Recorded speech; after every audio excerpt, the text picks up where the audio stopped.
Good morning. I hope you had a great weekend. Today marks the start of Holy Week. I love this week because it's an opportunity to walk with Jesus through his final days on earth. Growing up Ukrainian Byzantine Catholic, it was all about church and tradition for my family.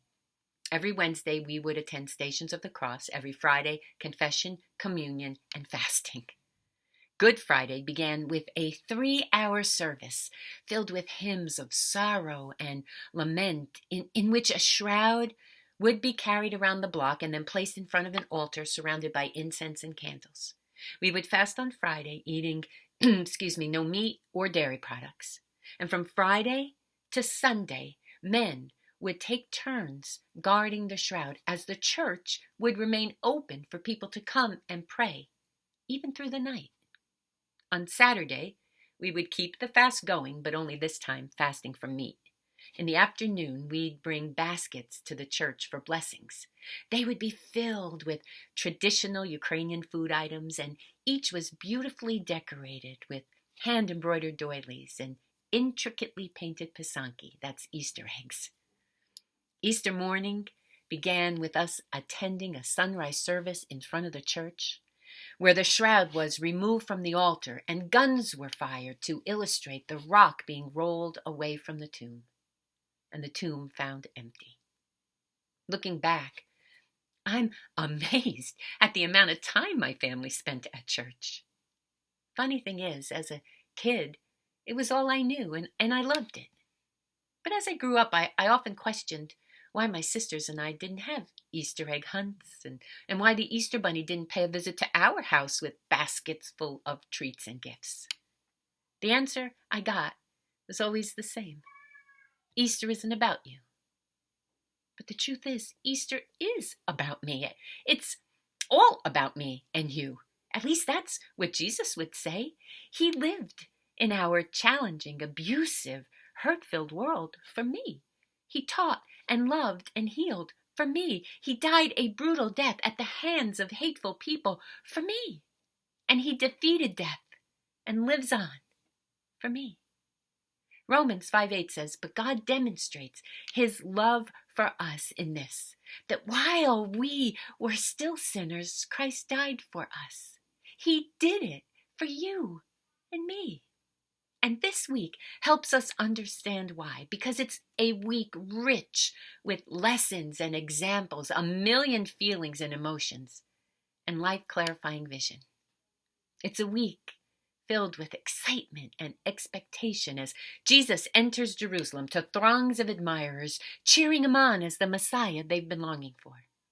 It's a week where we sense desperation, maybe even a little frustration, as Jesus tries to get his disciples to understand for the last time who he is and why he came and what they are to do when he's gone. It's a week where we are shocked as Jesus curses the fig tree and it withers and dies. As he gets physically angry when he sees the temple not being a place where all can worship freely the way God intended. And when he assumes the role of a servant, the lowliest of servants, by the way, and washes the feet of his disciples. It's a week where we feel the love as he shares a Passover with his closest friends, something he says he's longed to do, and saturates the evening with all sorts of symbolic acts they are to remember and do when he's no longer with them. And during this week, we imagine, at least we try to, the humiliation, brutality, and pain of the cross on Friday, and the sorrow, fear, guilt, and silence of Saturday. The thing is, many of us know these emotions, don't we?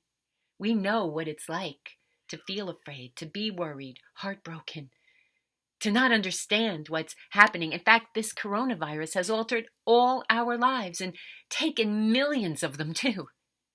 Grandfathers and grandmothers, fathers and mothers, sons and daughters, wives and husbands, friends and colleagues. And for many, the loss came suddenly with no time to prepare, sometimes with no chance even to say goodbye. Yeah, we know how the disciples felt because we have felt it too. Yet, even though things look bad, really bad, God isn't finished.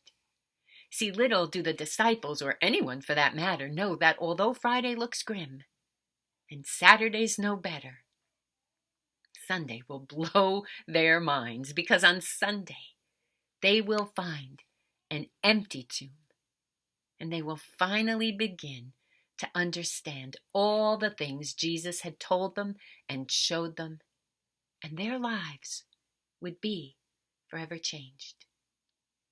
And so would ours. See, in the chaos of our lives, in the midst of this pandemic and all the struggles and hardships we've endured this past year, Holy Week is a reminder to pause and ponder, to carefully mark each day and not let this greatest of all weeks fly by us like every other. So, this is what I'm thinking. This week, try and block out a couple of minutes every day and read either a Holy Week devotion or one of the Passion narratives from the Gospels. In fact, the internet is full of them. And ask God to meet you in the events and significance of this week. I promise He absolutely will. You know, as I grew in my faith, I realized that our wonderful God doesn't want us to eliminate lasting traditions or religious ritual if it honors Him. And He also doesn't want us to throw away fun times either. He loves to see us smile and enjoy ourselves as we bask in His love and presence. That's why He came, so we can have life abundant. So now I remember the traditions and even started a few of my own. I remember Jesus' amazing, beautiful love and all that He did for me. And I make sure to enjoy a few jelly beans and maybe even a chocolate bunny or two. And this week, I encourage you to do the same. Now, please stay safe. Wear your mask. Wash your hands. Get vaccinated. And please, please, always stay hopeful. Know I love you, and I'm praying for you. Be blessed today. Peace.